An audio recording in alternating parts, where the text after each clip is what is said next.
Hey everyone, Will Dakota here. I just wanted to stop by and say hey, and I hope you enjoy Mr. Flint's video he's got in store for you today. Y'all pay attention now, he knows a thing or two.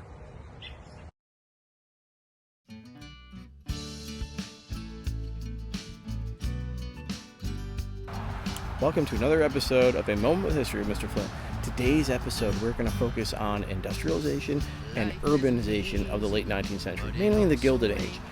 I've got some notes on factors for industrialization and the Industrial Revolution that are going to come up after this brief intro, and I want you to take a look at what these factors were, what was driving people from the farms, from the Homestead Act. We talked about that in the farmers video a few videos back. I mentioned the Homestead Act and the American farmer, how many people went out there. You know, here's a real interesting number for you.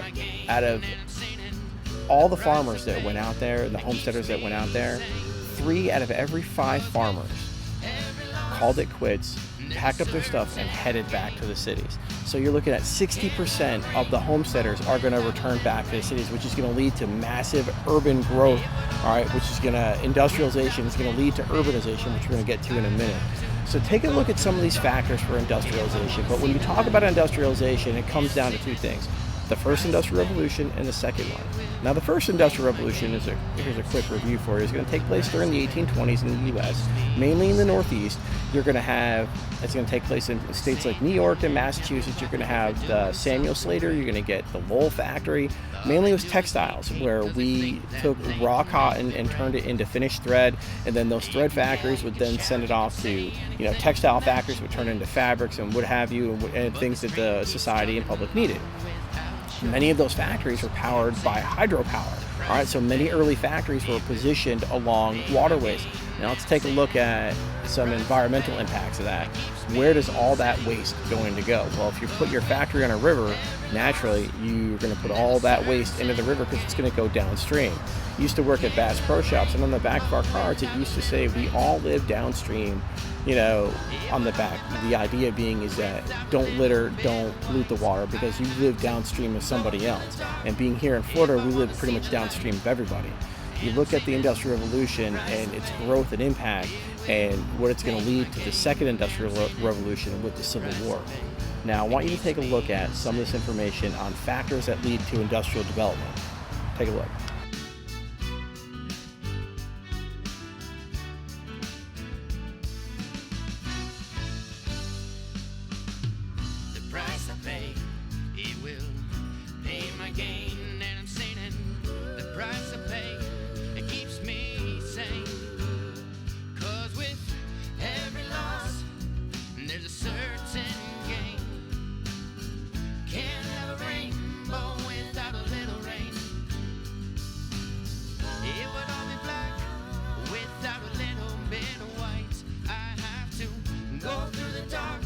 If I want to see the light,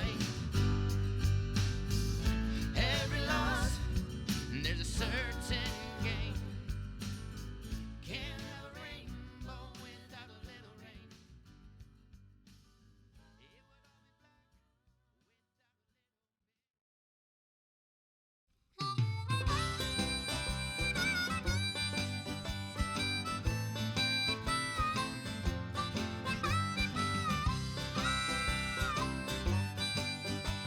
I don't know about you, but it's hard for me to sit there and see those kids working in those factory conditions like that.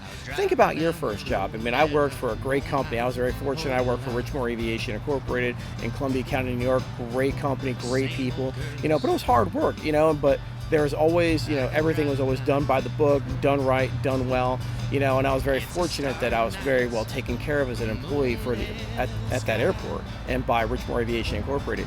When you look at corporations and companies during the Gilded Age, they could have cared less if you got hurt in the job. You got hurt in the job, that was it.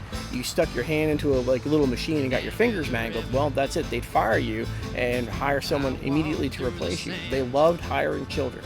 Think about that. You have a sibling, a younger child, or, whatever, Think about that child. The little fingers that they have, they can stick their hands into those machines, pull out, cogs or, spindles or whatever they need to sit there and keep them working. Now, a lot of the times these kids are going to end up working 11 to 12 hour days. They're going to make $2 a day. they're going to work 6 days a week. They might get one break, and you think about your first job. I love that picture of the little girl in the textile factory that's between the two spinning frames. She's all by herself, just kind of standing there, looking, and you can take a look around that photo and look how rough those factory conditions are. Would you want to work in something like that? So you think about these conditions and these kids had to work in, and would you want to work in something like that today? And it's really impressive to see how far we have come. There's going to be a future video where I'm going to deal with labor unions, and it's going to talk about the great strides that labor unions are going to make for workers like her and workers like ourselves today. You also saw a picture of women and their arguments against alcoholism. Temperance is going to be a big movement during this time period as well. All right, many business owners want to ban alcohol. They want to ban alcohol because they believe, hey, men drink, they go to work, all right, and productivity would decrease, their bottom line would decrease. Women, especially in many Christian groups, wanted to ban alcohol. You have the Women's Christian Temperance Union, you're going to have the Anti-Saloon League, you're going to have all these organizations and groups out there that want to ban alcohol because as a result of alcohol, mass alcohol consumption, all right, you're going to have increased domestic violence, you're going to have, all types of problems. They believe an increased crime rate is going to be attached directly to it. So states like Maine are going to try to ban it. They do pass prohibition laws in Maine. It lasted for about a year until they had a massive riot in the state house, and they had to repeal the law almost instantaneously.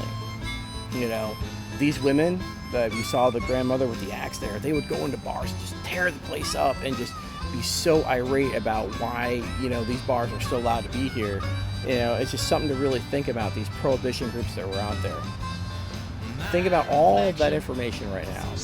Let's lead into urbanization. Through every way, it still stands.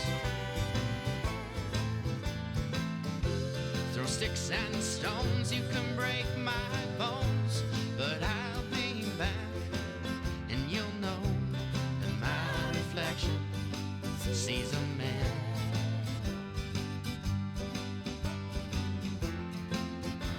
Now that you've had a chance to review that infographic on problems that cities had, a lot of times you'd often smell a city before you would even see it. Transportation, clean sanitation, clean water, all right, disease, fire, a lot of these things are extreme issues that cities are going to have to deal with. All right, you're going to see in the photos coming up, you're going to see things like the Rogues Gallery. All right, crime is a huge problem in cities. Horrific living conditions. You are going to have multiple families. A lot of the photos are courtesy of Jacob Reese. You can go back a few videos to Muckrakers. A lot of the photos here were taken by Reese and published in his book, How the Other Half Lives. And Reese wanted to show the wealthy in New York City how awful these conditions were that people were being subjected to. And you look at the children and the huge homeless population that's going to be created. Many of these people had privies in the basement, no basic sanitation. It was a really awful, nasty place to live. I want you to think about that when you flip a light switch on or you're able to flush a toilet. We take these things for granted. These people that lived in these cities did not have these luxuries. And when we think about how we live today, the luxuries that we have, it's always nice to remember where we came from. I want to take a look at now that even though we had all these problems in the cities, there were people willing to step up and say things need to change. Take a look at some of these people.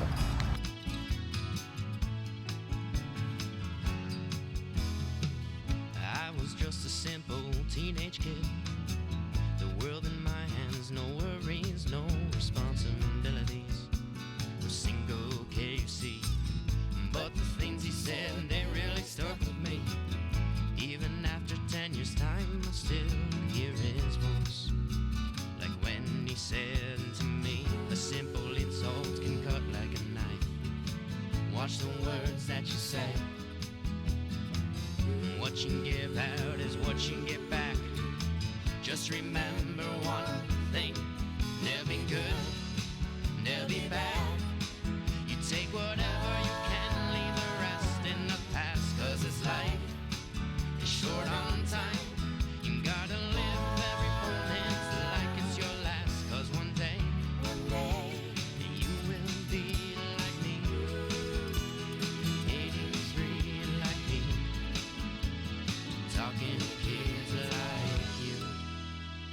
this old man and me.